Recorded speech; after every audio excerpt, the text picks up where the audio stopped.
সালামু আলাইকুম। কি অবস্থা সবার? আমি যদিও বা গতকাল থেকে একটু অসুস্থ, তো তারপর আজকে পরীক্ষার জন্য ব্রাঞ্চে আসছি, জিসি ব্রাঞ্চে আসছিলাম, যে তোমাদের ওই যে ম্যাথ এমসিকিউ বুস্টার 4 এর যে পরীক্ষা সেটার জন্য।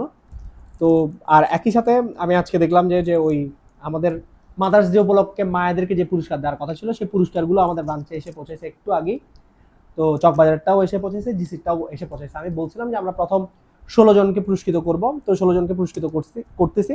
এবং প্রত্যেক গার্ডিয়ান আমার থেকে পুরস্কার বুঝে নেবেন, যে আমি ওই ডেটগুলো জানিয়ে দেবো, কোন কোন ব্রাঞ্চে কোন কোন দিন আমি দেবো, এই ডেটগুলো আমি জানিয়ে দেবো। প্রত্যেক গার্ডিয়ান ওই ক্ষেত্রে অবশ্যই মাকে আসতে হবে এই পুরস্কারটা নিয়ে যেতে, কারণ এই পুরস্কারটা আপনার জন্যই।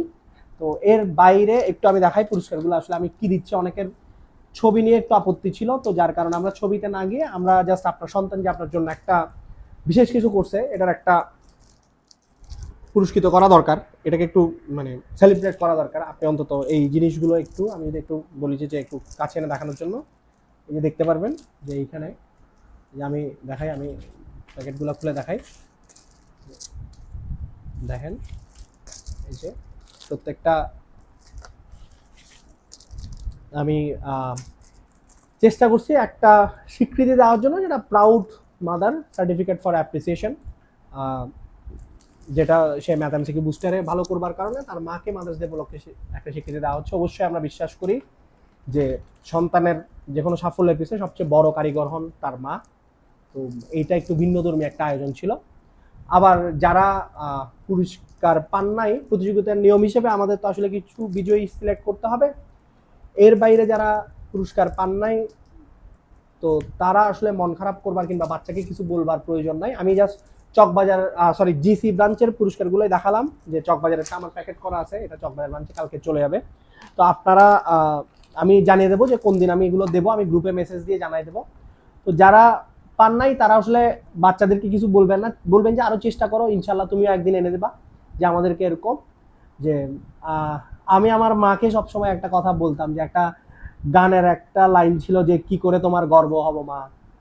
তো এই কথাটা আমি মাদার্স ডেতে কিংবা বিভিন্ন সময় আমার মাকে নিয়ে কোনো ছবি দিলে এই কথাটা আমি সবসময় বলি, যে আমি আমার জীবনে সবসময় চাই যে আমার মা আমাকে নিয়ে প্রাউড করুক। পৃথিবীর সব মাই চান যে, এবং পৃথিবীর সব সন্তানই চান তাদের মায়েরা তাদেরকে নিয়ে প্রাউড করুক। তো তোমরা যারা স্টুডেন্টরা এটা শুনতেছো, তারা চেষ্টা করো আরো ভালো করতে, যেন তোমার মা আরো তোমাকে নিয়ে প্রাউড করতে পারে, আরো প্রাউড ফিল করতে পারে আশেপাশে মানুষজনের মধ্যে, চারপাশে। মারা চান যে তাদের সন্তানদের গল্পগাথা বিজয় গাথা বলবার জন্য। তো তোমরা যারা প্রাইজ পাও নাই, তারা বেশি করে পড়ো, পরের পরীক্ষায় যেন তোমরা প্রাইজ পাও, পরের পরীক্ষায় যেন আরো বেটার কিছু করো।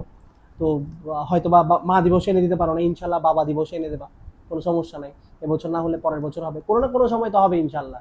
এটা না হলে, এটা তো সামান্য এক জিনিস, লাইফে তো আরো অনেক বড় বড় অ্যাচিভমেন্ট বাকি রয়ে গেছে।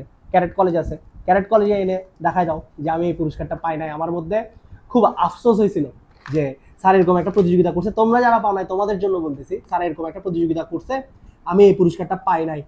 তো ওই দিন যারা পাইছিল তাদের মাদেরকে পুরস্কৃত করা হয়েছে। তো তখন আমি সিদ্ধান্ত নিয়েছি যে আমি এমন ভাবে পড়বো যেন আমি ক্যাডেট কলেজে চান্স পেয়ে যাই। তাহলে তোমার মা বিশ্বাস করো আজকের দিনের থেকে অনেক বেশি প্রাউড ফিল করবে। এটা তুমি কোনো ক্রেস্ট, পুরস্কার, কোনো কিছু দিয়ে এটা পরিমাপ করতে পারবে না। তো আর যারা পাইছো তাদেরকে অভিনন্দন, তারা আরো চেষ্টা করো, আরো ভালো করবা। তোমাদের প্রত্যেকের প্রতি ভালোবাসা। আল্লাহ হাফেজ, সালামু আলাইকুম। আমার জন্য দোয়া করবা যেন আমি সুস্থ হয়ে ওঠে।